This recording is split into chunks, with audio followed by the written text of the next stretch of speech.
Hello, friends, followers, and fellow realtors. Welcome to the Waves podcast created by the Highland Lakes Association of Realtors. We designed this podcast for realtors to help innovate, educate, and elevate their real estate practice, one ripple at a time. Our goal is to help navigate the waves of the industry and dive into local trends, topics, and beyond by interviewing experts that add value to our mission. Think of us as your proverbial life jacket to keep you afloat in these crazy times. We hope to make a splash in your day. All right, Russell, welcome to the Waves podcast. Well, thank you. I'm excited that you're here. Hey, before we get started, get going, hey, tell us a little about yourself. So my name's Russell Riggan, and I'm the owner and founder of Talent Financial Services, which is a financial services company that's based out of Snyder, Texas. We have offices in Big Spring, Midland, Fredericksburg, San Angelo, Snyder, Granbury, and we manage a little over $1 billion for our clients. And the name of the company is based on the parable of the talents in the book of Matthew in the New Testament. Very cool. Talking about making the most out of either the spiritual or financial or monetary gifts that you're given. And so we wanted that to be the guiding stone of our company. And so that's what the name of the company is. That's awesome. That is so awesome. And everybody watching this, you're thinking, hey, I'm 23 years old. I'm going to worry about that later. Blink, blink, and you're older. So you might want to consider this way early. All right, everybody, all the buyers and sellers are asking, man, hey, with this new administration, what can we expect with interest rates, and what can we expect? What's going to happen? What do you think with all this, with the enthusiasm for sure, with interest rates and the new administration? What do you think? What's your thoughts? So that's a great question, and you got to keep in mind before I go into my answer that interest rate predictions make weather predictions look accurate, right? Wow. And so interest rates are all over the place. Right. You've always got to remember there's two different interest rates. There's the Fed funds rate that's controlled by the Federal Reserve, which is a policy set by the government, right? But that is mainly the overnight lending rate. Right. To get banks' books in ratios overnight, right? Okay. And so they control that short rate. The 10-year rate, the 10-year Treasury rate is set by the open market. And it's basically what interest rate are we willing to lend the government money at for a 10-year period of time. Now, the Fed funds rate, the short rate, has been cut a couple times since September. But at the same time that the short-term rate was cut by the Feds, the long-term interest rate, the 10-year Treasury, which affects mortgages more, went up 1.5 to 1.25%, depending on where we are right now. Yeah. And so there's a difference between shorter and longer-term rates. We don't anticipate having much rate cuts on the short term for the remainder of this year. Wow. We think with the policies that the current government has, with inflation going back up a little bit, the uncertainty regarding tariffs, the reciprocal tariffs, Right. Those type of issues that we're facing right now in the headlines, we don't think that there's going to be much change in interest rates for this year. Longer term rates are going to trend downwards because of demographics, and so we expect interest rates to go down 200 to 300 basis points over the next 2 to 3 years. Just in 2025, you probably won't have much interest rate movement. Right. All right. You know, buyers and sellers are always asking me, always asking me, hey, especially in the last few years and now, every day, new administration, there's a lot of new enthusiasm. Interest rates are sitting. If somebody comes to you and your clients come to you and say, hey, Russell, what do you think? Is it a good time to sell or is it a good time to buy? What's your answer? I want to know from a financial guru's point of view. So it always going to depend on the asset class. If we're talking primarily about real estate, it always comes down to the opportunity, right? Right. And so opportunity is going to outweigh what the interest rates are at that period of time.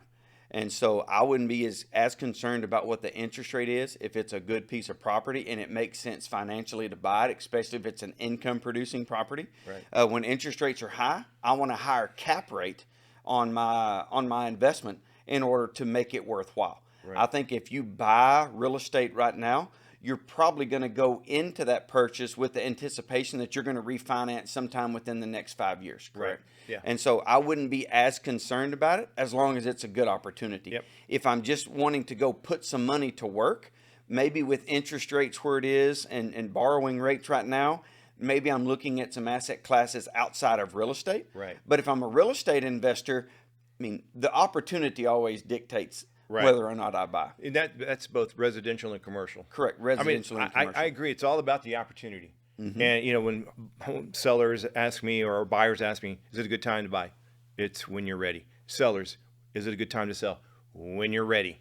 That's right. Because, I mean, nothing's going to really happen for a while. So it's, I saw something yesterday, Jimmy Johnson, icon from NFL Films. Oh, yeah. Quality, QLT, QTL, quality time left. Yep. So what's the cost of you waiting? If you have an opportunity, like you mentioned, opportunity, what's the opportunity cost if you don't do it? So anyway, that's a great answer. All right. Are there any proposed tax reforms on the table that could impact homeowners, real estate investors, realtors? And so if you look at the major tax changes that the Trump administration is proposing, the one that would affect real estate owners the most is the reduction or the elimination of the SALT tax, right? So state and local taxes. Trump in his first term had capped it at $10,000 is all that you were able to deduct. There's a very good likelihood that that's going to be eliminated. We think that there's a good likelihood that Social Security tax is going to be eliminated. We think that the current taxes that Trump brought in 2017 are going to be extended and hopefully made permanent. We'll see how that plays out. As far as taxes on overtime, taxes on some of those things, who knows? Okay, so kind of dovetails right into that 1031 exchanges and stuff like that. You see any benefits, any changes there, capital gains or? I don't see any changes from the capital gain standpoint. I think they'll stay where they are. And so the 15 and 20% rates will stay. I would tell people if they're worried about the 1031 exchanges, when capital gains rates are this low, paying taxes is not always the worst thing. Yeah. If I'm paying 15 and keeping 85, it's definitely had worst case scenarios in the history of our country. All right. So what kind of advice are you giving your clients now that are heavily invested in real estate? Are you maybe suggesting a little diversification outside of real estate? So diversification is almost always the correct answer, right? Right. Most people tend to be overweight in what they know best or what they're most comfortable with. And so if I did own a good real estate portfolio, absolutely I'd be adding to some stocks. I'd probably be looking at some longer term bonds with interest rates because interest rates for investors are the inverse of real estate buyers. Yeah. And so when I'm a real estate buyer, interest rates work against me. When I'm an investor and owning fixed rate investments, interest rates work in my favor, right? Right. And so for savers, high interest rates are good. And so I would be looking to diversify outside of real estate. If I already owned a lot of real estate, I would be looking at other asset classes or alternative investments like private credit, private equity, structured notes. If I didn't have a lot of real estate, I would actually be looking at adding to some real estate right now because the demographics are so much in your favor and there's a lot less buyers that are out there at the moment, which always leads to good opportunities when there's less buyers. Yeah. So we just came out of 4 years of, some turbulent and tumultuous times. Right. And, I just was reading on Twitter, that's X. That's where I get a lot of my news, X. That's the best place to get news. It really is. I mean, I'm following probably 2,000 people. Okay. They're really good. And, some of them I get notified. Anyway, was it England or is buying a lot of gold and shipping it to the U.S.? So what's your thoughts on precious metals? I mean, that's definitely an asset and a diversification. Great question. So I'm not a big fan of precious metals. Okay. Now, in a fully diversified portfolio, 2 to 5% of the portfolio with crypto, which is an asset, right, and hard assets like gold. I mean, there's a place for a portion of that in there. Right. But if it come down to me to buy a stock that owns assets that has tangible, intangible components to it, it has cash flow, it has customer bases, if it has all that stuff, or if I own land, which has the opportunity to appreciate in value because we all know that they're not making any more of it, or an income opportunity with residential or commercial, I would take those type of assets over precious metals any day of the week. Because if I have a gold coin, I was born in 78, and if I put a gold coin on this table when I was born and I left it to today, it has barely kept up with inflation. Oh, wow. And so real estate has obviously kept up with inflation. The stock market has far exceeded what inflation, the CPI number, has been since the 70s. Gold really has not. Right. Gold is more of a fear trade. When everything else scares me to death, gold has historically been something that people like because they can see it, they can touch it, they can feel it. Right. But whenever interest rates are high or the economy is more in a growth mode, historically gold has not been a good investment during those time periods. Yeah, that's good. That's a good answer. I was a big fan of Warren Buffett, and I remember the main thing I took from his stuff is if you're going to dabble in stocks, you know. Go through the store. Oh, there's Clorox. Buy Clorox. Oh, you drink Coke. Buy Coke. Buy Pepsi. Buy things you know. Right. And those are always going to just appreciate. And if think about that, if you had a one share of Apple computer or Google back in the day when it first came out, one share, wow, wouldn't that have been a cool thing? Absolutely would. But I just keep thinking, keep it simple. Keep it simple. No, do what you know. And so that was one of those things. All right, realtors and brokers, what are some smart financial planning moves as they should consider in this coming economic climate?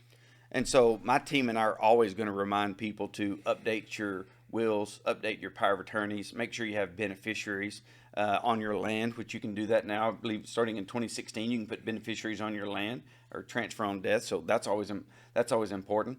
I would highly consider having LLCs own my properties if I don't. And an estate attorney, legal attorney, can always give you more advice on that. But it's kind of our rule of thumb to separate the risk that you have by owning an LLC for your different types of property, and to make sure you have an umbrella over those different property LLCs that you own to make sure that you're covered just on that. A lot of people forget that just because you have a big umbrella policy, it doesn't cover all your assets. It's specific to the titling of that entity. And so LLCs provide a great opportunity for protection in the state of Texas, just like retirement accounts do. And so always having your estate documents updated, your guardian documents, which is something that's very new in the state of Texas. Adult guardianships is things that's being put into estate planning documents. I think those are things that you need to make sure that you have updated. Yeah. You know, I recently had a knee replaced. And before I went to the hospital, I had to have my medical advance directives, and I updated a will. And most people, wouldn't you agree? Most people, 80%, 90% don't have a will. I believe the number's in the 90s.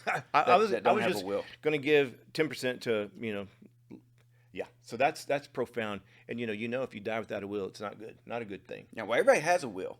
Either you pick it or the state picks it. I like that. And so I would always rather control my own versus have the state tell me how it works. Yes. One last question that I can think of that all ties into this is, people say, Will, do you have a trust? You ought to put everything in a trust. And I talked to an attorney once. He goes, they're not that good. And I go, why is that? He goes, it's a pain in the ass. Because everything you do has to be in a trust. Everything. You got to go through all these things and put it in a trust.